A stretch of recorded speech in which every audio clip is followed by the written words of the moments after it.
Hello friends, इस video में हम डिसेंट ऑफ टेस्टिस के बारे में पढ़ेंगे। डिसेंट ऑफ टेस्टिस देखने से पहले डेवलपमेंट ऑफ टेस्टिस देखेंगे। तो टेस्टिस कहाँ पे डेवलप होता है? Posterior abdominal wall. Posterior abdominal wall में कहाँ पे? लंबार रीजन में, at the level of T10 to T12। Descent of testis हम देख रहे हैं दोस्तों। तो टेस्टिस कहाँ पे डेवलप होता है? इंट्रायूटेराइन लाइफ में। ये इंट्रायूटेराइन लाइफ की बात हो रही है। इंट्रा यूटेराइन लाइफ यानी कि जब बेबी फीटस होता है, यानी कि यूटेरस के अंदर होता है, तब बेबी के अंदर पोस्टीरियर एब्डोमिनल वॉल में, लंबार रीजन में, थोरेसिक 10 से लेकर थोरेसिक 12 तक ये उसकी लेवल होती है। वहाँ पे टेस्टिस डेवलपमेंट स्टार्ट होता है। अब हम पोजीशंस ऑफ टेस्टिस देखेंगे in intrauterine life. Positions of testis in intrauterine life. तो पहली पोजीशन क्या है? सेकंड मंथ पे, जब सेकंड जेस्टेशनल पीरियड चालू होता है, यानी कि सेकंड मंथ इंट्रायूटेराइन लाइफ का, तब उसकी लेवल होती है T10 टू T12। यानी कि यहाँ से अब वो डिसेंड होना चालू होगा सेकंड मंथ। फिर थर्ड मंथ में इलियाक फोसा में आएगा। थर्ड मंथ 4 to 6 months के अराउंड, और at the end of 6 months it rests on deep inguinal ring। दोस्तों, थोड़ा समझाने के लिए मैं ये डायग्राम लेके आया हूँ। तो इस डायग्राम में आपको ये एंटीरियर एब्डोमिनल वॉल दिख रही है, जिसमें एक्सटर्नल ऑब्लिक मसल, पेरिटोनियम है, फिर fascia transversalis, transverse abdominis muscle, internal oblique muscle. तो हमारे ये इसलिए बता रहा हूँ क्योंकि जो ये हमारी इंग्वाइनल कैनल है, ये इंग्वाइनल कैनल है, ठीक है। तो ये पूरे एब्डोमिनल वॉल के अलोंग रन कर दिए है, और हमारा टेस्टिस भी इसी के थ्रू नीचे ट्रेवल करके आने वाला है। तो ये इंग्वाइनल कैनल है, ठीक है। फिर इसका ये यहाँ पे दिख रहा है सुपरफिशियल इंग्वाइनल रिंग। ये सुपरफिशियल इंग्वाइनल रिंग है, और ये डीप इंग्वाइनल रिंग यहाँ पे, यानी कि ये सुपरफिशियल है और ये डीप है, इसलिए इसे तो डीप इंग्वाइनल रिंग और सुपरफिशियल इंग्वाइनल रिंग, ठीक है। तो मैं इसलिए बता रहा हूँ क्योंकि सेकंड मंथ में वो अपनी जगह पे था, T10 और T12 उस लेवल पे। फिर थर्ड मंथ में वो इलियाक फोसा में आया। फिर 4 to 6 months में वो डीप इंग्वाइनल रिंग यहाँ पे आता है, मतलब डीप इंग्वाइनल रिंग पे रेस्ट करता है, यहाँ पे आता है, ठीक है। ये डीप इंग्वाइनल रिंग पे आता है। फिर आगे जाके फिर अब वो ये इंग्वाइनल, ये कैनल जो है इसके अलोंग विथ इसके थ्रू रन करेगा, ठीक है, और सुपरफिशियल रिंग में आ जाएगा, है ना। अब ये 6 मंथ पे यहाँ पे डीप इंग्वाइनल रिंग पे था, ठीक है, यहाँ। अब इसको आना है सुपरफिशियल इंग्वाइनल रिंग पे। तो 7th मंथ, ठीक है, 7 मंथ पूरा ये ट्रैवल करेगा। क्या होगा? 7 मंथ्स पे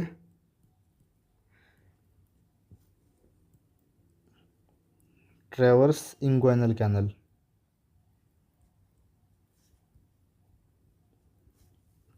ओके दोस्तों, एब्डोमेन से नीचे होता हुआ आ रहा है, T12 से लेके T10 टू T12 से लेके इलियक फोसा में आया, इलियक फोसा से फिर यहाँ डीप इंग्वानल रिंग में आया। ठीक है, अब सुपरफिशियल इंग्वानल रिंग में जाएगा। अभी 7th मंथ में ये जो ट्रैक दिख रहा है, ये ब्लैक लाइन, ये इंग्वानल कैनल अभी 7th मंथ में इसके अंदर से धीरे धीरे नीचे टेस्टिस बढ़ता जा रहा है नीचे। अब 8th मंथ में क्या होगा, सुपरफिशियल इंग्वानल रिंग पे आ जाएगा। Superficial inguinal ring. और एट द बिगिनिंग ऑफ और at the start of 9th month, ये कहाँ पे,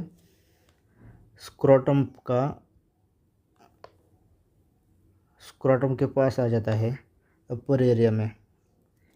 और बेस ऑफ द एरिया में, बेस ऑफ द स्क्रोटम में at end of 9th month. ठीक है, बेस ऑफ स्क्रोटम यानी कि अपनी सही जगह पे आ जाता है। और ये वहाँ पे क्यों गया, क्योंकि the temperature of the scrotum is 2 degree Celsius below the body temperature. और अपने बॉडी का टेम्परेचर ज़्यादा है, अगर वो डिसेंड नहीं हुआ तो बॉडी का टेम्परेचर उसको झेलना पड़ेगा, और उसकी वजह से फिर उसके अंदर डिफॉर्मिटीज़ होगी, या फिर वो फंक्शनलेस हो जाएगा, फंक्शन नहीं कर पाएगा। उसका फंक्शन क्या है, स्पर्मेटोजेनेसिस या फिर एंड्रोजन्स फॉर्म करना, सिक्रेट करना। ठीक है, ये पोजीशन ऑफ द टेस्टिस था इन इंट्रा यूटेराइन लाइफ। एक बार फिर से बताता हूँ, याद कैसे रखोगे, मंथ याद रखने हैं। कैसे, पहले 2 महीने, फिर 3 महीने, फिर 4 और 6 एक साथ है, फिर 7, 8 और 9 को भी 2 बार किया है। कैसे, एट द स्टार्टिंग और एट द एंडिंग, है ना। तो ये है उसकी लोकेशन और position according to intra uterine life का एज। तो दोस्तों इसको याद रखोगे। 2nd मंथ अपनी जगह पे होता है, अरे ये कट होगा यहाँ पे, iliac fossa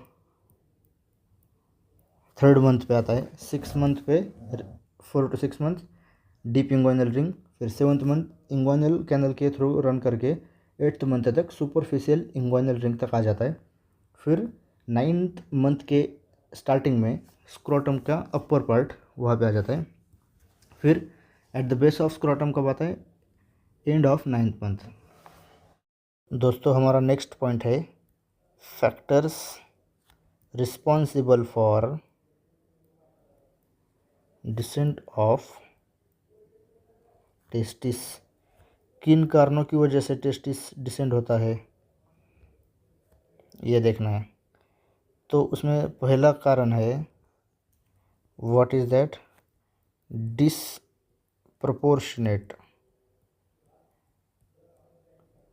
growth of body और abdomen, disproportionate growth of abdominal wall.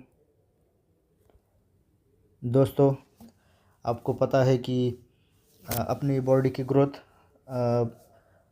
Away the pelvic ज़्यादा होती है, यानी कि जो एब्डोमेन है वो ड्रास्टिक ग्रो करता है इंट्रायूटेराइन लाइफ में। तो इस वजह से ऐसा लगता है कि टेस्टिस डिसेंड हो रही है। It seems like the testis is descending. जैसे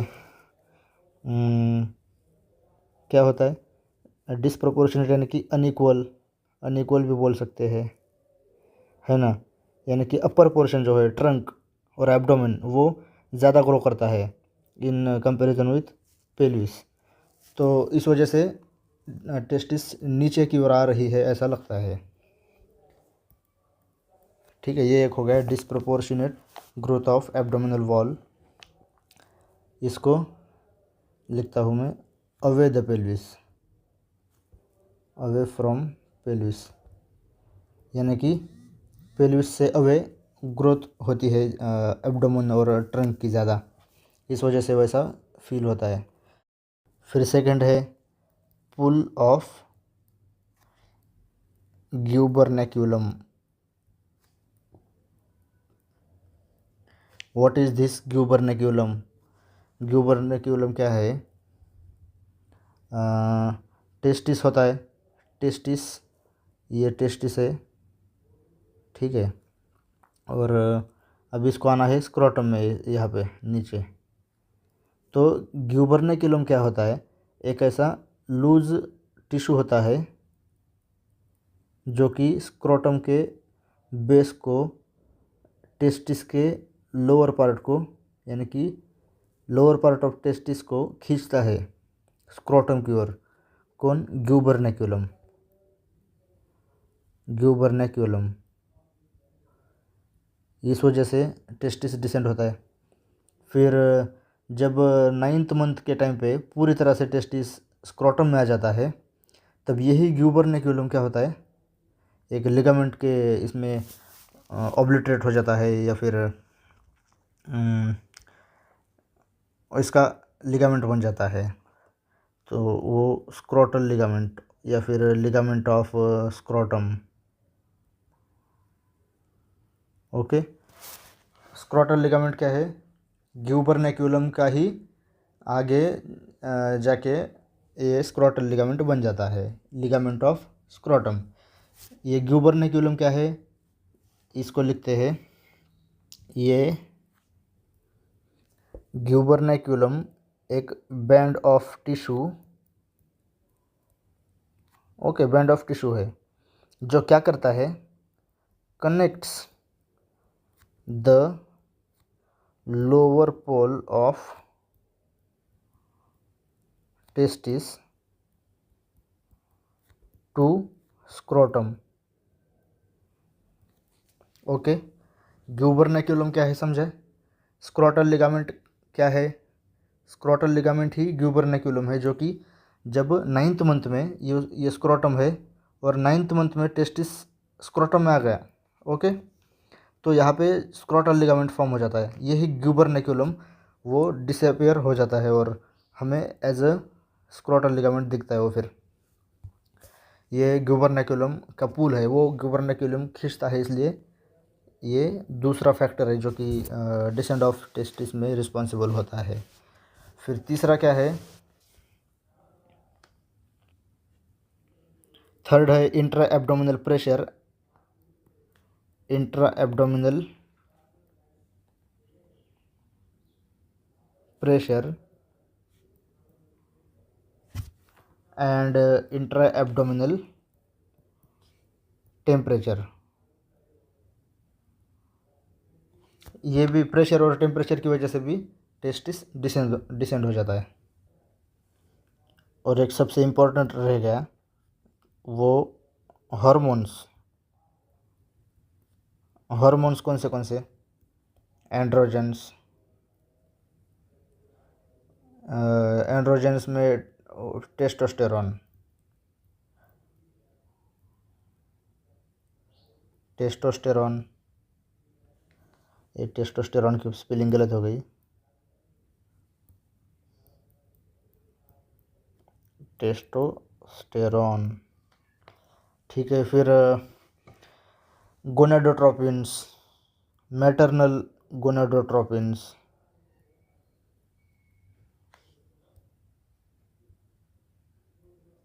ओके, ये हार्मोन्स जो कि रिस्पॉन्सिबल होते हैं for the descend of testis.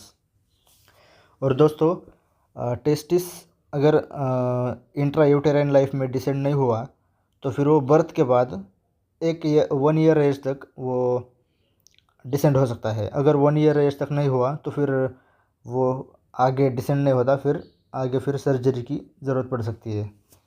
और इसमें एक और स्ट्रक्चर होता है जो कि प्रोसेसस वजाइनलिस है। प्रोसेसस वजाइनलिस क्या है? दोस्तों उससे पहले यहाँ पे एक पॉइंट ऐड करना चाहूँगा। इसका लोकेशन ये T10 और T12 एब्डोमेन में ही आता है, तो यहाँ पे एब्डोमेन लिखूँगा। ये इलियक फोसा पेल्विस। दोस्तों अब आपको प्रोसेसस वजाइनलिस बताने के लिए एक इमेज लेकर आता हूँ। दोस्तों इस इमेज में आपको ये दिख रहा है, ये क्या है, ग्यूबरनैक्यूलम। ओके, मैंने आपको अपने हिसाब से डायग्राम बना के दी थी, और ग्यूबरनैक्यूलम ही आगे जाके पूरी तरह से देखो, नहीं क्या, 9th मंथ पे जब टेस्टिस अपने जगह पे आ जाता है eight the base of the scrotum, तब ग्यूबरनैक्यूलम का जो बचा हुआ पार्ट है, जो थोड़ा सा बच जाता है, वो ही क्या है, स्क्रोटल लिगामेंट है। ठीक है, अब यहाँ पे आपको ये पेरिटोनियम दिख रहा है, ठीक है, और ये टेस्टिस है।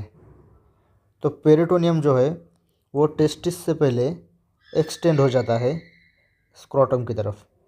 ठीक है, अभी टेस्टिस, ये देखो, ये इमेज ए में टेस्टिस यहाँ पे, मतलब टेस्टिस से आगे है, सॉरी, पेरिटोनियम, पेरिटोनियम एक्सटेंड कर रहा है। इमेज बी में वो और आगे एक्सटेंड कर रहा है, यहाँ पे ये देखो। ठीक है, तो वही प्रोसेस वजाइनलिस है।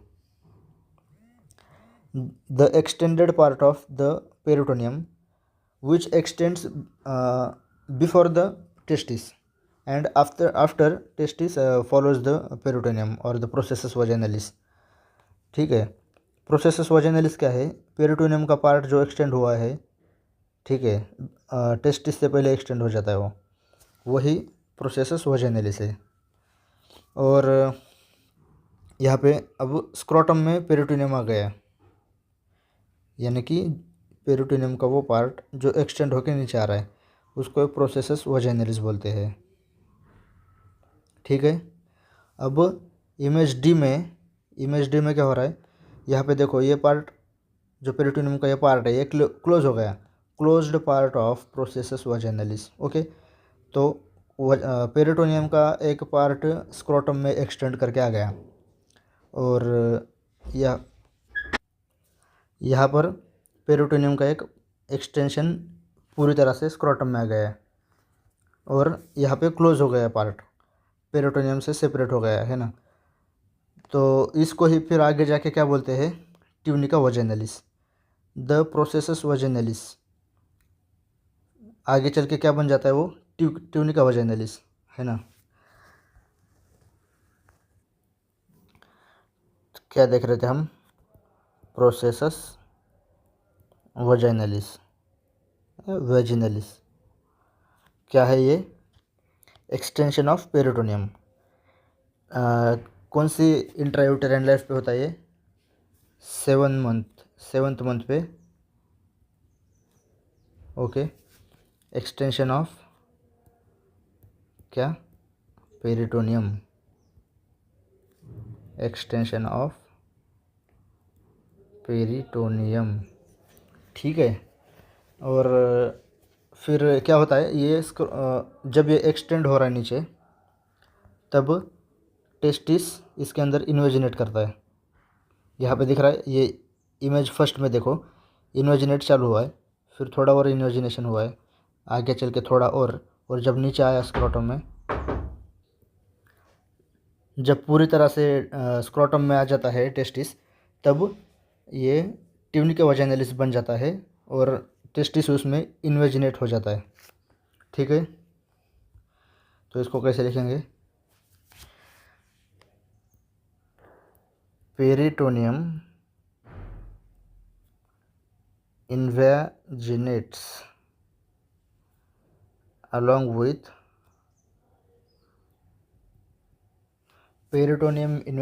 along with gubernaculum and forms processus vaginalis।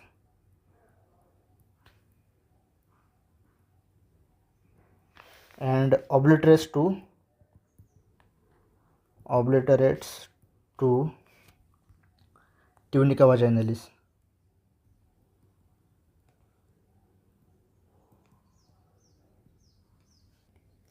और स्क्रोटल लिगामेंट क्या है? Scrotal ligament remaining part of gubernaculum.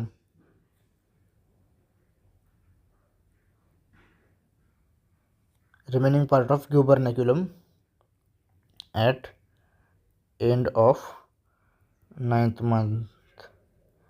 ठीक है, एंड ऑफ 9th मंथ। एक बार क्विक रिवाइज करते हैं। डिसेंड ऑफ टेस्टिस, तो टेस्टिस की डेवलपमेंट पोस्टेरियर एब्डोमिनल वॉल में हो रही थी, लंबार रीजन में, T10 और T12 लेवल पे, है ना। इंट्रायूटेराइन लाइफ में होता है ये सब, उसकी डेवलपमेंट। फिर उसकी पोजीशंस देखी हमने। शुरुआत में वो कहाँ पे था? एब्डोमेन में था। उसकी लेवल क्या थी? T10 T12 सेकेंड मंथ में। फिर थर्ड मंथ में थोड़ा नीचे आया, इलियक फोसा में, यानी कि पेल्विस में आया। फिर 4 to 6 मंथ्स में कहाँ पे आया? वो डीप इंग्वाइनल रिंग में आया। ठीक है। फिर 7th मंथ उसने ट्रेवर्स किया इंग्वाइनल कैनल के थ्रू, और 8th मंथ में सुपरफिशियल इंग्वाइनल रिंग में आ गया। फिर at the start of 9th month वो स्क्रोटम के अपर पार्ट में आया, यानी अपर स्क्रोटम को उसने टच किया। फिर at the base of scrotum वो end of the 9th month में आया। फिर कौन से फैक्टर्स उसको रिस्पॉन्सिबल्स होते हैं किस डिसेंड ऑफ टेस्टिस के लिए? तो सबसे पहले था अनइक्वल या फिर disproportionate growth of abdominal wall. ठीक है। तो सबको पता है शुरुआत में क्या, अपर पार्ट जो है एब्डोमेन और ट्रंक, वो थोड़ा फास्ट ग्रो करता है, है ना। ठीक है, इसलिए ऐसा होता है। और फिर दूसरा था पुल ऑफ ग्यूबरनेक्यूलम। जो ग्यूबरनेक्यूलम है वो एक टिश्यू है जो कि टेस्टिस को स्क्रोटम से जोड़ता है और टेस्टिस को नीचे खींचता है। बैंड ऑफ टिश्यू है, connect the lower pole of testis to scrotum. फिर intra abdominal pressure and intra abdominal temperature, इस वजह से भी डिसेंड होता है। हार्मोन्स जैसे टेस्टोस्टेरोन और मैटरनल गोनेडोट्रोपिन्स। फिर प्रोसेसस वजेनलिस क्या है, मैंने आपको इस डायग्राम के थ्रू बताया। पेरिटोनियम का एक्सटेंशन है जो कि आगे चल के ट्यूनिका वजेनलिस बन जाता है, और ये ग्यूबरनेक्यूलम के साथ ही नीचे आ जाता है। और ख़ास बात यह है कि टेस्टिस से पहले ही नीचे आता है वो थोड़ा, है ना। यहाँ पे दिख रहा है आपको, ये देखो यहाँ पे एक्सटेंशन। फिर स्क्रोटल लिगामेंट क्या है मैंने बताया, ग्यूबरनेक्यूलम का एक रिमेनिंग पार्ट है। ग्यूबरनेक्यूलम क्या कर रहा था? टेस्टिस को नीचे खींच रहा था। तो जब इसने खींचने का काम पूरा हुआ ना, ये ग्यूबरनेक्यूलम का, तो जो नीचे बचा हुआ तो थोड़ा सा पार्ट है वही स्क्रोटल लिगामेंट बन जाता है।